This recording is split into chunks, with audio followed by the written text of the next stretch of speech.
Welcome, D&D enthusiasts! Today we delve into the mysterious world of Myconids, the sentient fungus folk of the Underdark. These reclusive beings are renowned for their peaceful society, unique physiology, and deep-rooted lore.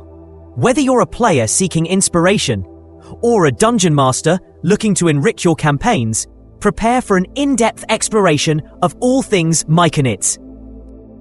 Often called fungus folk or fungus ones, Myconids are ambulatory fungal creatures.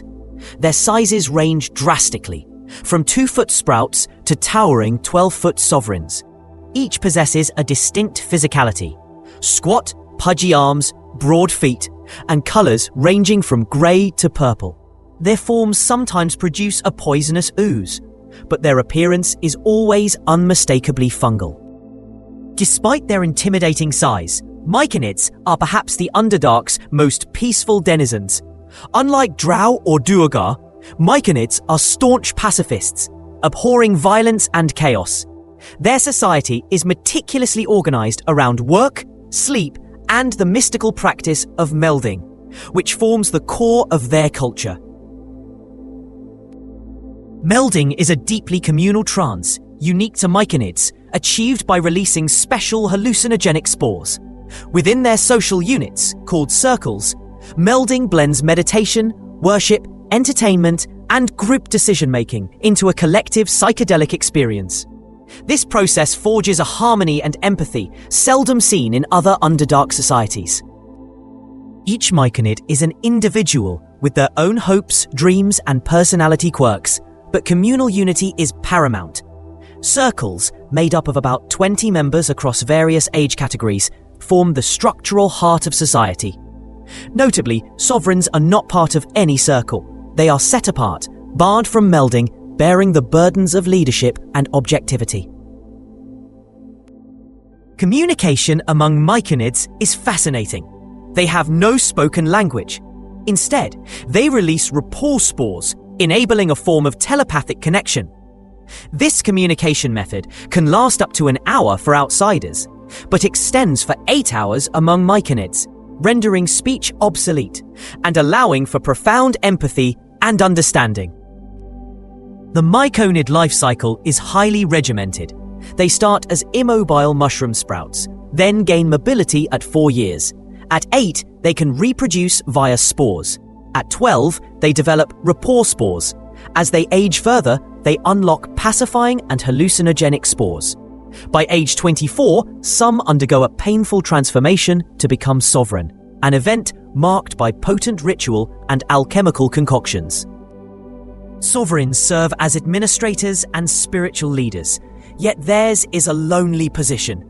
Unable to participate in circles or meld, sovereigns oversee production of special fungal brews, coordinate the circle's duties, and wield animator spores, raising spore servants from corpses to defend the colony, thus maintaining their community's pacifism. Animator spores, unique to sovereigns, are a marvel.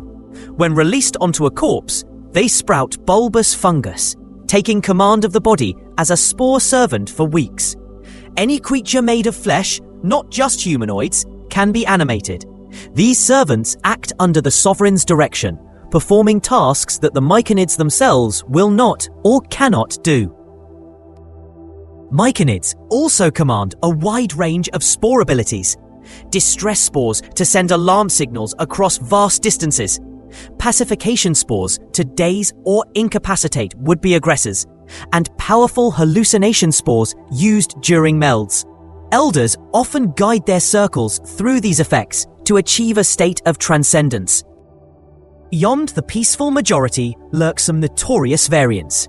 Expansionist Myconids, more magically linked and inclined toward conquest, have individuals called rot priests, capable of absorbing allies' injuries and harnessing necrotic power. Venom spores, an even more dangerous offshoot, exhibit a lust for sanctioned combat, producing toxins that can fatally sicken intruders and adversaries. Fungus folk possess unparalleled mycological knowledge. They cultivate extensive mushroom farms and compost heaps, understanding optimal growth conditions, yield management, and the craftsmanship of fungi-based products. Their understanding supports the control of subterranean plant monsters, shambling mounds, assassin vines, phantom fungi, and even roper-like horrors, making them formidable in defense despite their pacifist ideals. Fungal alchemy is a sovereign specialty. Beyond replicating standard health potions, Myconid alchemy crafts specialized brews, healing for fungi alone, hallucinogenic traps using spider silk, potions inducing rapid growth or instant enthronement, and the rare deadly decay potion that acts as a fatal, alchemically enhanced animator spore.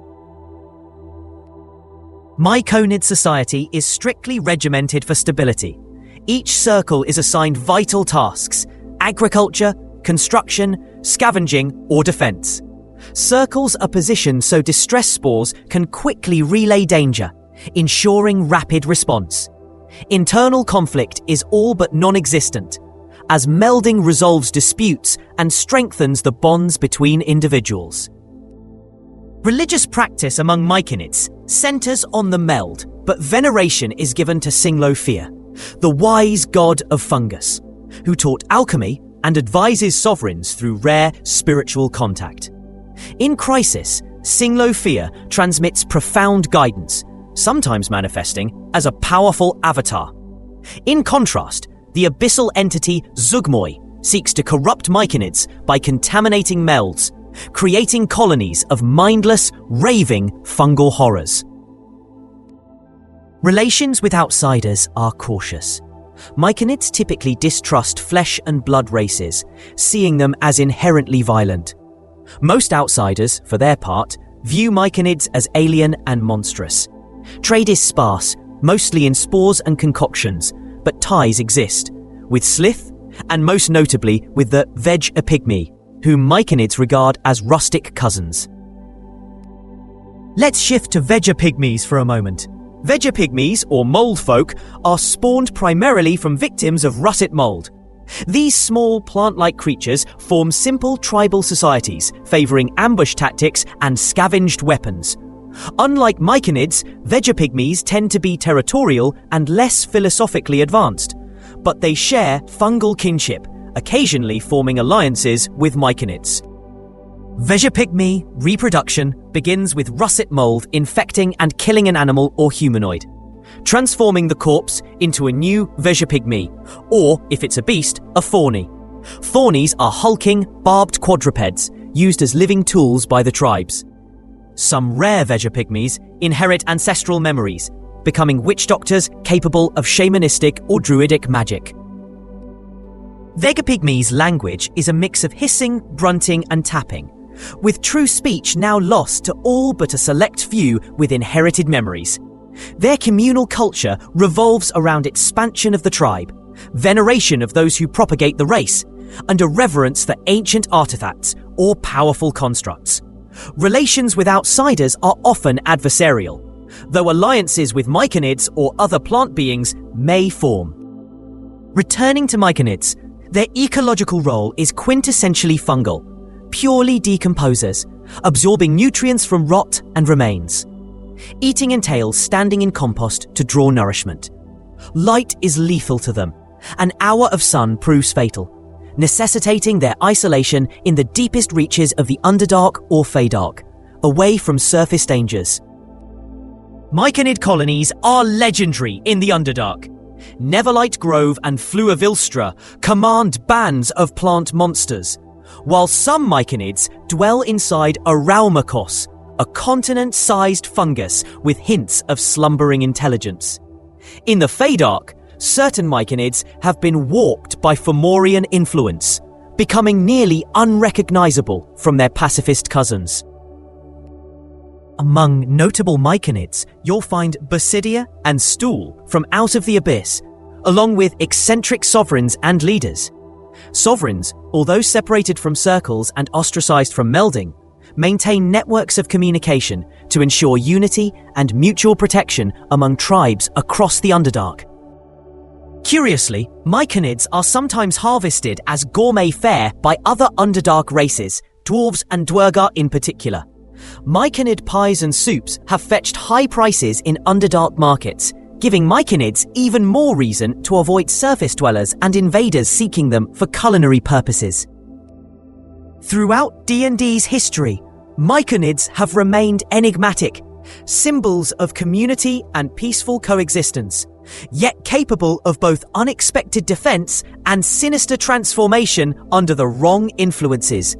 Their culture, unique abilities, and fascinating ecology provide a treasure trove for players and dungeon masters alike. Thank you for joining me for this deep dive into the lore of Myconids and vegepygmies. Whether you employ these fungal creatures as mysterious neighbours, pacifist guardians, or as complicating factors in your darkest dungeons, may they inspire new stories and adventures in your campaigns. Until next time, keep exploring, keep imagining, and may the spores always drift in your favour.